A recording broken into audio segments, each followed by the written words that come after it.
industry and foreign trade. It's quite a large ministry. If we look at industry in Egypt, it's about 17.7% of the total GDP of Egypt. It's probably the biggest. It is the biggest contributor to Egypt GDP. And our target is to reach 22% by 2020. Our target in terms of industrial growth is about 9% year on year.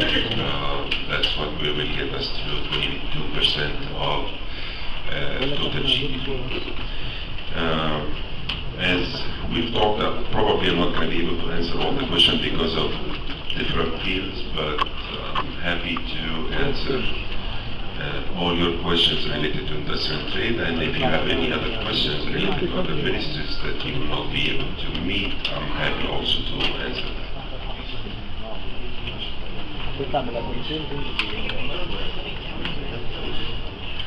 And as we have talked today, during the meeting with the President, there is a lot of headwind, but we also have tailwind stuff. We have headwinds issues that you've raised today in terms of currency availability and other issues, but despite everything you've seen, our GDP is growing at 4.2% year on year. So this is again, we're targeting 25% GDP growth by end of the fiscal year, which is not bad considering 2 revolutions in 4 years. Egypt is a big market. There's 90 million people, and the one thing that we're beating our target is the population growth. We're growing at 2.5% year on year, so we're quite productive nations. As I heard from Her Excellency, unlike your nations, is declining in terms of population, so we can complement each other. The other tailwind that is moving into our direction, the infrastructure projects, which will start giving us a yield in the next 2 years. I mentioned them in the morning, I'll repeat it again. We talked about the doubling the Suez Canal, but more importantly is the economic zone around Suez Canal, and Dr. Ahmed Darwish is heading this organization, extremely capable person, and you will have the chance to ask him more kind of questions related to that. But we'll also continue to build infrastructure requirements in terms of power stations, renewable energy. We're targeting 18% of our power generation will come from renewable energy by 2020. 4,000 kilometers of roads, 3 cities, including the new administration city, and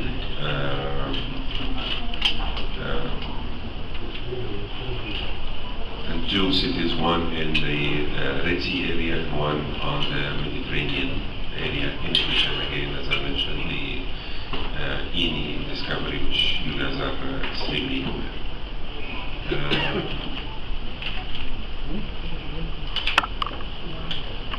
In terms of strategy for the industry, we're extremely focusing on, again, I would say catching up in terms of infrastructure. We're opening many industrial areas around Egypt.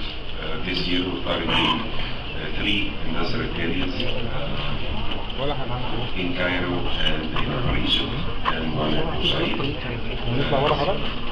We're also focusing on deepening the industrial, the Egyptian industry in terms of focusing on added value. If you look at our industry for export roadmap, you will see that almost 28% are considered to be a simple industry.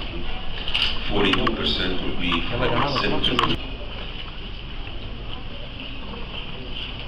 And I'd like to welcome our friends, the ambassadors from Albania, Bangladesh, from Bosnia and Slovenia, Ambassador from Croatia, Dominican Republic, Ecuador, Estonia, Georgia, Ghana, Italy, India, Portugal, and the Republic of Armenia, and our friend, the Ambassador of Slovenia.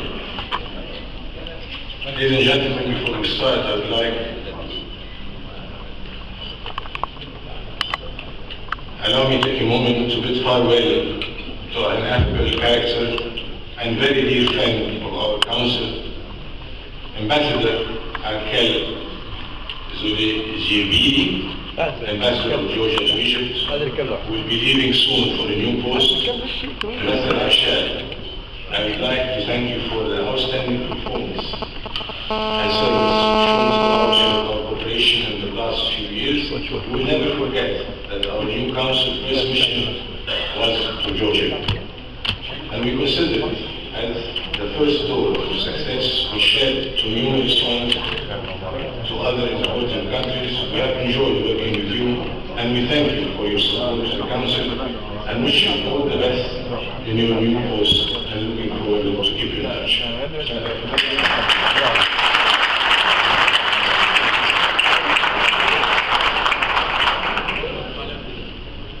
And at the right side, always carry goodbyes and welcomes. We wish welcome to Egypt. Ambassador Madlena Fischer, the new ambassador of Portugal to Egypt. Our council has strong ties with the Embassy of Portugal and have a memorandum of cooperation signed since 2014. We look forward to continue our mutual cooperation and wish Ambassador Madlena success in her endeavor. Thank you.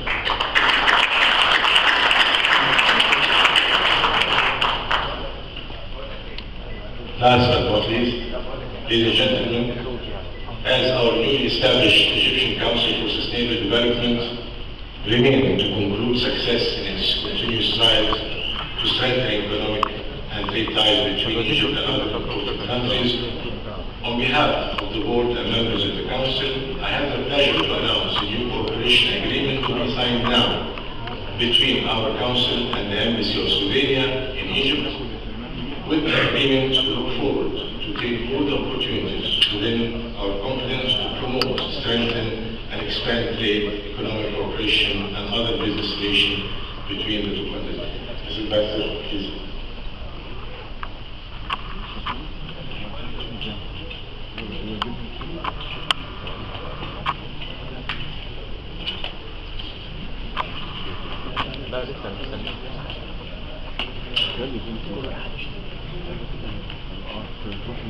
لا زي ما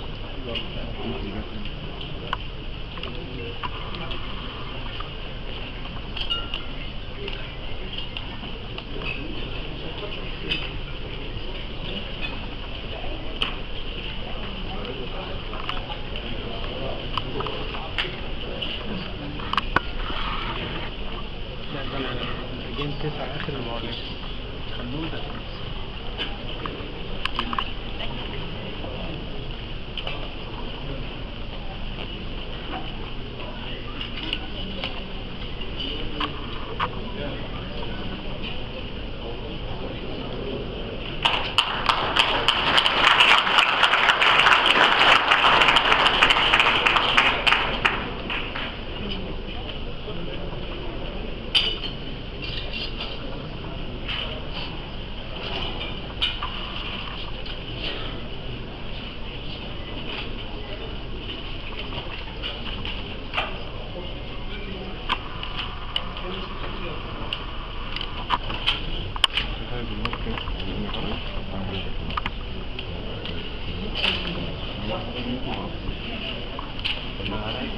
حضرات السيدات والسادة، حينما سئل رسول اليابان والذي يعرف عهده بالعهد الديني المستنير عن اسباب تقدم بلاده، اجاب: بدانا بكل ما انتهى به الاخرون وتعلمنا من اخطائهم. ولم ندرك شيء من دوله مثل اليابان في بدايه خطتها كانت تنظر لمصر كنموذج محتذى به، وارسلت بعثات للوقوف على اسباب تقدمها وخطتها. من المثير ايضا ان دول اخرى مثل الهند وماليزيا وحتى الصين بدات طريق التنميه في مصر وربما بعدها ولكنها بلغت مصاعب النظام القوى الصناعية الأولى بعد أن حددت أهدافها ووضعت الخطط ورسمت على الطريق الصحيح، بينما مصر لا تزال تحسس الطريق وتبحث عن خطط وجدوى استراتيجيات بالرغم من التي لها من فرص كبيرة على مدار 50 عاما الماضية لتحقيق القوى الصناعية. كان لديها فيه كل الأدوات من موارد طبيعية وموارد بشرية وموقع استراتيجي والصنع الصناعي، ولكنها للأسف لم تستغل هذه الفرص والإمكانيات وتستغرق عن الحق خارطة الأمور السورية، وذلك نتيجة عدم التركيز على هذا القطاع وإعطائه الأولوية والتركيز اللازمين. يا سادة الحضور، تحديات الصناعة ليست وليدة اليوم، ولكن هي إرث سنوات طويلة وظروف وعوامل كثيرة اجتمعت لتظل عند حالتها الراهنة، آخرها مواجهة سوء حظ شديد في السنوات الخمس الماضية، وفي الوقت الذي كانت تبذل فيه الحكومة جهود كبيرة لدفع هذا القطاع ويفك أنفاسه، جاء ثورة يناير لتزيد الطين بلة وتأخذ هذا القطاع إلى الخلف بسبب التداعيات الخطيرة التي خلفها من انفلات أمني واضطرابات وتقلب في أسعار العملة، بجانب نقص الوقود وإغلاق مئات المصانع وتزايد حالة التعصب وإغلاق الأسواق والسلع الرخيصة والرديئة. واليوم تجمع صناعيا وتجاوز التحديات نحتاج لمبادرة وخطط تحفيزية وأفكار ومبادرات مبدعة، وأن يكون هناك رؤية والأهم خارطة للطريق. وفي هذا الإطار يسعد أن نستضيف معالي وزير التجارة والصناعة المهندس طارق أمين، ونشكره على تلبية الدعوة ليشاركنا الحوار حول هجوم الصناعة المصرية ويحدثنا عن أهم التحديات وفرص تجاوزها واستراتيجية الوزارة في التعامل مع حالة التعصب والمصانع المغلقة ومعرفة اختلال الميزان التجاري وخطط التعامل مع الأسواق الخارجية. ضيفنا اليوم يمتلك سجلا حافلا من الخبرات وقصص النجاح، تخرج من كلية الهندسة قسم الميكانيكا جامعة الإسكندرية عام 79 وشغل منصب رئيس مجموعة القرى للاستثمار في الشرق الأوسط وتركيا وآسيا الوسطى. شغل العديد من المناصب القيادية في شركة بروكتر جامبل ثم بيبسي كولا لمدة 18 عام، وقد شغل منصب الرئيس والمدير التنفيذي للعديد من الشركات الكبرى. كما يسعدني أن أرحب بالدكتور شريف جابر رئيس مجلس إدارة بوليسيرف ورئيس غرفة الصناعات الكيماوية وعضو مجلس إدارة جمعية رجال الأعمال المصرية ومجلس الأعمال المصري الكندي. أيها السادة الحضور، قبل أن أختم كلمتي أحضرني المقولة الشهيرة: أن تصل متأخرا أفضل من لا تصل أبدا. فالأمة التي لا تمتلك أدوات المنافسة في الاقتصاد لن يكون لها مكان تحت الشمس، لذلك يجب أن نسعى في صياغة استراتيجيتنا الصناعية ونعيد هيكلة الإنتاج ونوفر المناخ المناسب لنحيي شعار الصناعة في مصر وليكون لنا مكان بارز تحت الشمس. Actually, that's me to talk in Arabic. This is the culture. استاذ معتز اسلام رئيس المجلس المصري الكندي، جابري، الساده الوزراء، رئيس الوزراء، الساده الحضور، نشكركم على الدعوه الكريمه. انا مش هتكلم الورق، هنتكلم يمكن بصفه عامه كده، وبعدين طبعا في الاخر هكون سعيد لو في اي اسئله اقدر اجاوب عليها. احنا طبعا في مرحلة زي ما معتز قال، مرحلة تحديات كبيرة قوي بتبدأ من الاقتصاد العالمي. لما نيجي نبص على ايه اللي بيحصل في الاقتصاد العالمي، في تباطؤ كبير في آخر سنتين في الاقتصاد العالمي.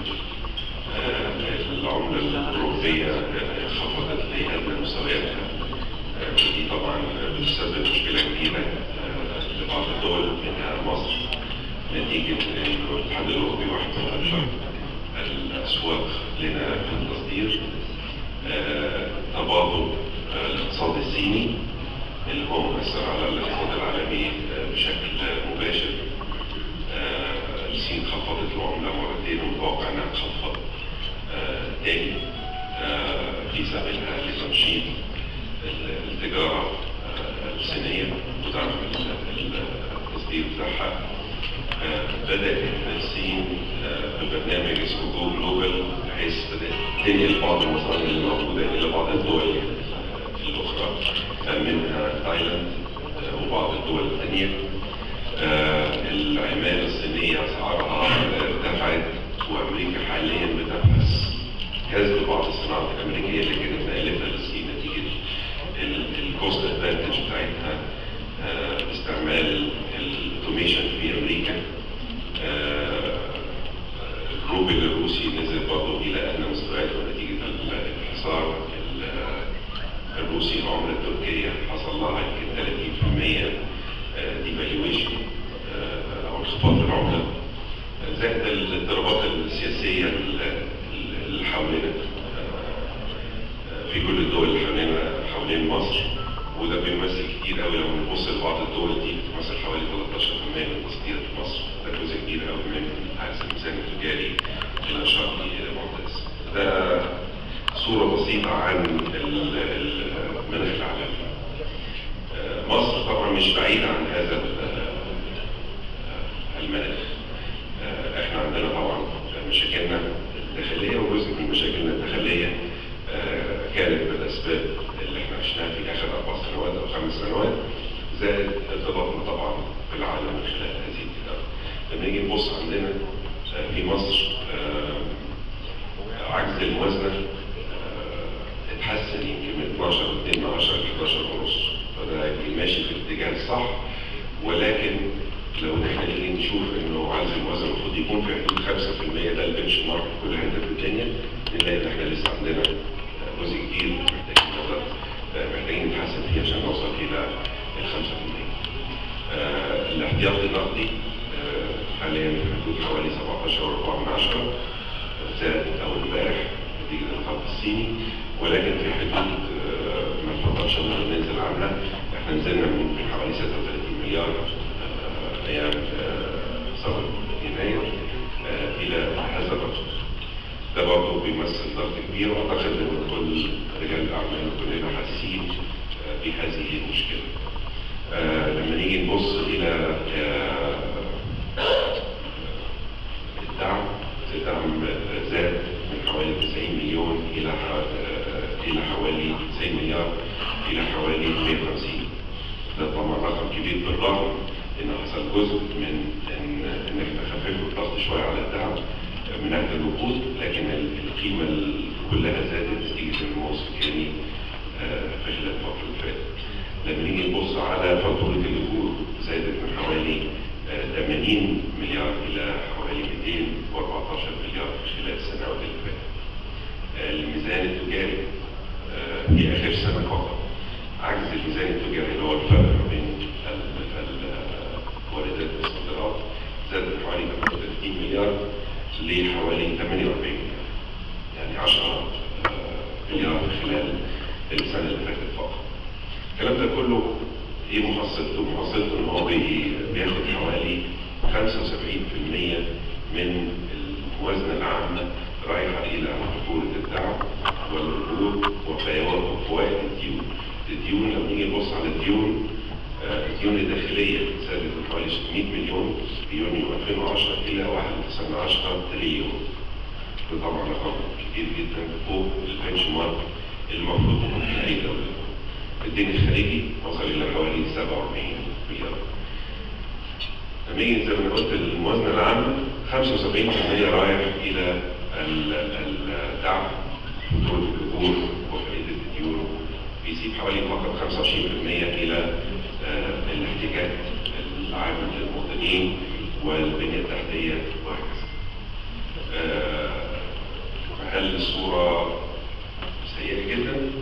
لا، لان احنا يمكن الاقتصاد المصري انا بقول احنا في عنق زجاجه، يعني هنطلع منها، واحنا كنا فيها قبل كده وكنا اسوء منها وطلعنا احسن منها، فان شاء الله هنطلع.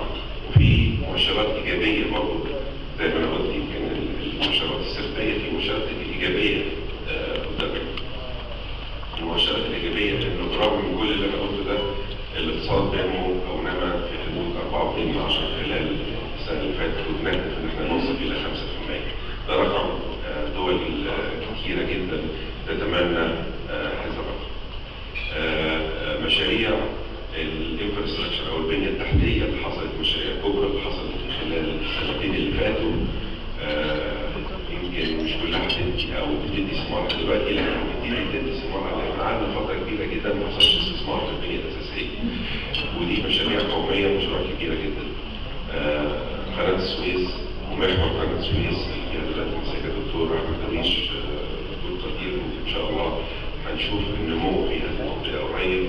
المليون ونص فدان، اكتشافات الغاز، محطات الكهرباء اللي اتبنت خلال الفتره اللي فاتت واللي بتتبني دلوقتي. هنوصل لمحطات الرينيوبل انرجي حوالي 20% من الطاقه الكهربائيه المولده في مصر هتبقى على سنه 2022 حوالي 20% من الطاقه. في خطه لبناء 3 مدن، واحده في الساحل الشمالي، واحده في البحر الاحمر زائد العاصمه الاداريه، توسع في 3 مناطق، في 3 موانئ على البحر الاحمر زائد على قناه السويس، زائد بناء 3 مدن، 3 موانئ جداد. كل المشاريع دي هتؤدي او بتؤدي ثمارها، واحنا ماشيين لما نخلص الاستثمار فيها بالكامل وتبتدي تطلع في حاجات منها بدات زائد ان مصر سوق كبير، احنا يعني 90 مليون، والحاجه اللي يمكن دايما بنعدي التارجت فيها هو الكثافه السكانيه، دايما بتزيد حوالي 2.5%. يمكن ده رقم كبير، واعتقد التحدي لنا ازاي نقدر نحول ده من عبء على الدوله الى ميزه لنا. في دول كتير عملت منها الصين، يعني مش هنبقى اقل من الصين، بتتكلم عن 10 مليار. ايه اللي احنا بنحاول نعمله، وده اللي يمكن داخل في خطه الحكومه اللي ان شاء الله هتناقش مع مجلس النواب او هتعرض على مجلس النواب في خلال ان شاء الله. احنا ماسكين في نقطه طبعا مهم جدا الاستقرار السياسي، لانه الاستقرار السياسي والاقتصادي وجهين لعمله واحده، فدي مهم جدا. بانتخاب مجلس النواب تمينا اخر نقطه في الاقتصاد في الاستقرار السياسي، ونبتدي نركز على الاستقرار الاقتصادي. انا يمكن قلت برضه هذه المقدمه على الاقتصاد المصري عشان نبقى عارفين ان في بعض القرارات لما يكون في مشاكل، بعض القرارات مش بالضروره هتعجب كل الناس. ومهم ان احنا نبتدي او بدانا ناخد بعض القرارات اللي من شانها الاصلاح، لان احنا في مرحله ما نقدرش ممكن نستنى كتير للاصلاح، والاصلاح يستمر، وبرنامج الحكومه نفسه هيبقى ماشي على هذا المنوال.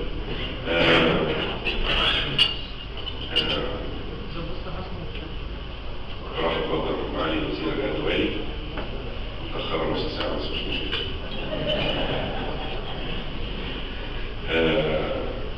طبعا مهم جدا، راح يكون طبعا داخل في برنامج الحكومه اصلاحات اقتصاديه كثيره، منها بدايه التخفيض عن الدعم، ودي خطوه لازم تحصل وتم الاعلان عنها، لكن هتتعمل باسلوب بحيث ان هو ما ياثرش على المواطن البسيط اللي محتاج. تطبيق الفاليو اد تاكس او القيمه المضافه، دي خطوه مهمه جدا، ليس هدفها فقط عايز موازنه، لكن اصلاح المنظومه الاقتصاديه. الميزان التجاري من العوامل المهمه جدا النهارده. التصدير بقى يمكن رقم 1 لمصدر معامله صعبه لمصر، ودي اعتقد انها مهمه قوميه. قفل الميزان التجاري هيتم على ناحيتين، ازاي نقدر نرشد الاستيراد عن طريق تفعيل المنتج المصري زائد زياده التصدير. وهنتكلم شويه لما في بعض الخطط اللي احنا بنحاول نعمل فيها من خلال خطه الحكومه. لما نيجي نتكلم عن وزاره الصناعه والتجاره، يمكن الصناعه مشكلتها انها بتاخد وقت عن التجاره، بتاخد وقت للتفعيل، لكن احنا بدانا نعمل.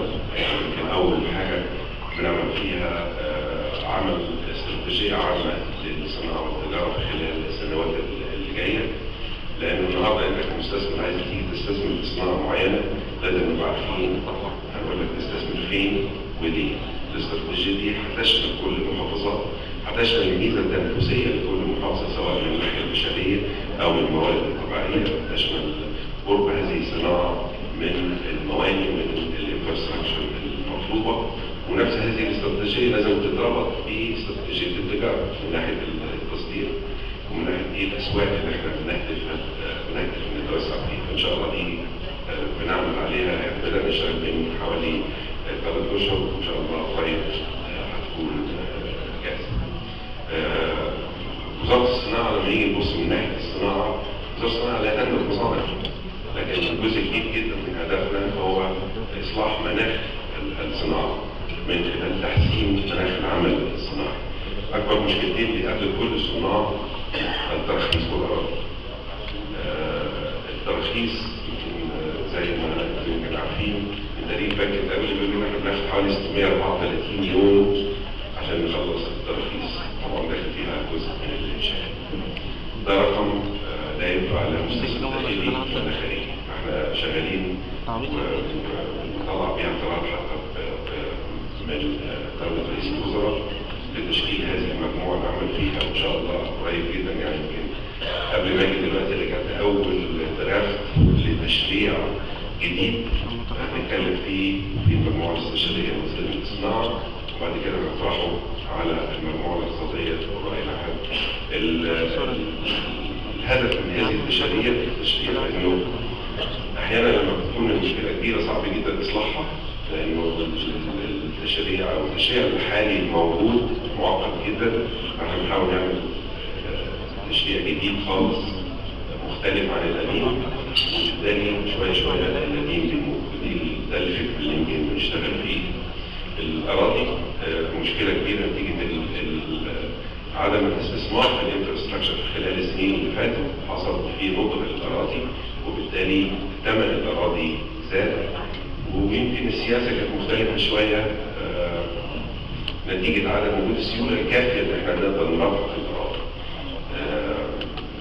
والمشكلة الثانية طبعا الأراضي حاليا محصورة ما بين 4 جهات أو 4 وزارات، احنا بنعمل مع بعض بحيث ان الأراضي تكون متوفرة للصناع وتكون من وجهة نظري بأرخص سعر ممكن نقدر نعمله. يعني الطبيعي للصناعة ان الأرض دي تبقى ببلاش، حاليا يمكن مش نقدر نعملها بس نحاول نعملها على قدر الإمكان أرخص ما يمكن بحيث ما تشكلش تكلفة ثابتة عالية على الصناعة. فدي طبعا شغالين فيها للتشريع، ونعمل بأقصى سرعة إن احنا نطرح أراضي بسرعة جدا. خلال الفترة اللي فاتت 3 أشهر فاتت طرحنا حوالي 600 قطعة أرض، دي مش كافية تماما. طرحنا منطقة صناعية في المنيا، نعمل خلال 3 أشهر الجايين على طرح منطقتين صناعتين كبار. المفروض على آخر السنة يكون في إن شاء الله من 3 ل 4 مناطق بنتكلم فيها. المناطق دي المفروض تتحدد فيها الصناعات بناء على الاستراتيجية اللي يمكن اتكلمت عليها قبل كده. تفعيل المنتج المصري واحد من الخطوات المهمة جدا اللي احنا لما بنتكلم على تشييد الاستيراد بنتكلم على تفعيل المنتج المصري. الحكومة يمكن أكثر مشتري للمنتج المصري، فاحنا حاليا بنكون مجموعة عشان مش بالضرورة تراقب الحكومة بس نتأكد ان هذا القانون مفعل، زائد ان احنا برضه هنبتدي او بنعمل ان شاء الله هتبتدي تشوفوها في المستقبل القريب على يمكن حملة إعلانية ترجع الثقة للمنتج المصري في عين المستهلك المصري. احنا عندنا صناعات أكثر من رائعة، في بعض الناس ما تعرفش ان دي مصرية، وفي بعض الناس بتتجه إلى الأجنبي فدي حاجة من الحاجات اللي احنا لازم نبتدي نتعامل معاها خلال الفترة الجاية. نشجع منتج بلدنا لأنه في النهاية هو ده اللي بينمي الصناعة، وهو ده اللي بيشغل الناس، هو ده اللي بيقلل نسبة البطالة اللي حاليا يمكن في حدود 12%. قيمة مضافة في الصناعة دي حاجة مهمة جدا. والقيمة المضافة لما نيجي نبص للاستراكشر أو تركيبة الصناعة عندنا بالذات في التصدير بنلاقي حوالي 28% تعتبر صناعة بسيطة من كل اللي احنا بنصدره.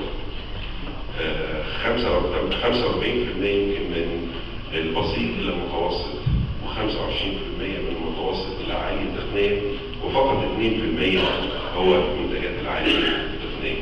فبالتالي حتى لو زودنا تصديرنا وما اضفناش هذه القيمة المضافة هنزود الكمية بس مش هنزود الفاليو.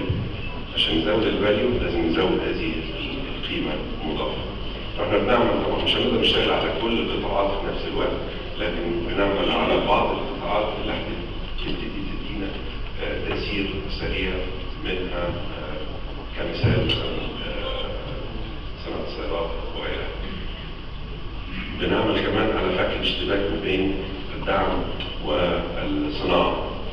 يمكن شركة بالأكثر واحد معاني من هذه المشكلة، صناعة الأسمدة وصناعة السكر، دول يمكن أكبر مثالين بنعمل على فك الاشتباك ما بين الدعم والصناعة. ليه بنعمل هذا الكلام؟ الدعم بنديه ده كسياسة دولة، وبنديه عشان نوصل إلى مستحقين، بس مش بالضرورة ندخل هذه الصناعة.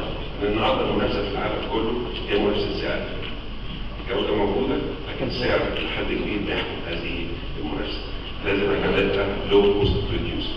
لما انا اجيب الصانع واحمله بمشكلة الدعم اللي هي مشكلتي انا كدولة واللي انا بعاني منها، انا كده بخلي الكوست بتاعه عالي فما بيقدرش ينافس سواء مع المنتجات المستوردة اللي هنا او ينافس مع التصدير.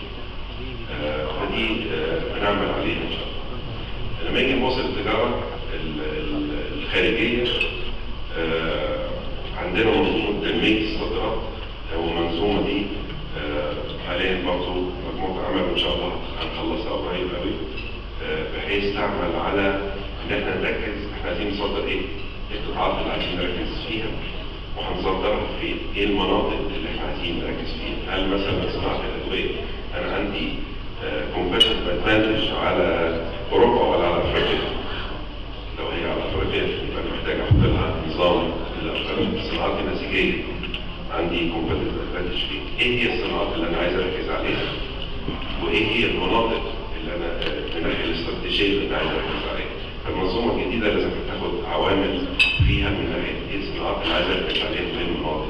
في نفس الوقت لازم نبتدي نبص الى انه النهارده يمكن جزء كبير قوي او جزء قليل من الشركات اكبر من جزء من الدعم. مش بالضروره هنوقفها مره واحده، لكن الهدف ان انا ازاي اخلي الصغير متوسط واخلي المتوسط كبير.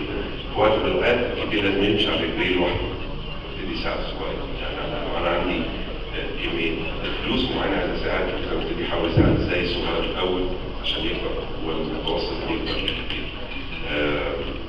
من ناحيه الاتفاقات الخارجيه ودي برضه يمكن مهمه جدا. الدول اللي عندنا معاها اتفاقات حره دي بتمثل حوالي اكثر من 90% من صادراتنا. مصر يمكن من اكثر الدول اللي ليها اتفاقات حره. التركيز بتاعنا يمكن عندنا اتفاقات حره مع كوميسا، مع الدول العربيه، مع الاتحاد الاوروبي، مع تركيا. بنعمل على 3 اتفاقيات في لاتين امريكا وفي اوراسيا والترايبارتايت اللي هي تجمع 3 تجمعات افريقيه الى مجموعه واحده. افريقيا بالنسبه لي تركيز كبير جدا لان هو ده يمكن من وجهه نظري اللي عندنا ايدج كبير فيه. الحاجه اللي احنا بنعمل عليها نتمنى نشوف مصر تبقى هي مصنع افريقيا. ده اللي احنا بنحاول نشتغل فيه خلال الفترة دي وبنستغل فيها نمو محور قناة السويس اللي برضه هيدينا ادفانتج. بنعمل حاليا على مشكلة بس مفيش خطوط مواصلات أو شحن. المركب بتاخد أحيانا بتروح آسيا وبعدين بترجع على أفريقيا. فبنشتغل على موضوع اللوجيستكس عشان يقدر يساعد الصادرات المصرية بالذات لأفريقيا في الفترة الجاية. حاجة تانية من الحاجات اللي نفذناها فعلا إعادة هيكلة التمثيل التجاري من الادوات المهمه جدا لو اشتغلت صح. التمثيل التجاري موجود، في ناس كويسه قوي، ولكن كان في شويه ميس ماتش مع الاستراتيجيه العامه للوزاره من ناحيه التجاره الخارجيه. فاحيانا الناس موجوده في اماكن انا مش عايزهم موجودين فيها، مش موجودين في اماكن المفروض يبقوا موجودين فيها. بعدين خلال الفتره اللي فاتت كان اكثر من 10 مكاتب، وفتحنا 5 مكاتب. فتحنا في جيبوتي، فتحنا في كوت ديفوار، فتحنا في اوغندا، كذا بلد. فيمكن إعادة هذه الرجالة كان هدفه مش بس تقليل التكلفة، تقليل التكلفة طبعا مهم، فأخذنا في الاعتبار عجز الموازنة اللي أنا اتكلمت عليها كده، لكن الأهم إنه الاثنين يبقوا في نفس الاستراتيجية. التمثيل التجاري يكون موجود في الأماكن اللي احنا عايزين نعمل فيها، وهو التمثيل التجاري هو المفروض بيساعد في التسويق لهذه الدول. عشان كده جمعناهم مع المجالس النظريه واتحاد الصناعات بحيث يبقى في تركيز وفي KPIs لكل المكتب التجاري موجود بره، من ناحيه ايه اللي هيعمله، ايه اللي هيحاول يحققه شهر بشهر، وده اللي هيكون محاسب عليه. فدي يمكن فكره بسيطه على ايه اللي احنا بنعمل فيه. يمكن انا اتكلمت عن الاقتصاد العالمي، سبت عن الاقتصاد المصري توجيه او ملامح خطه الحكومه وايه اللي احنا بنعمل فيها كوزارات، وبالاخص وزاره التجاره والصناعه. تاني كده اسيب شويه الفلور ليكوا اللي عنده اي اسئله او بيها. شكرا.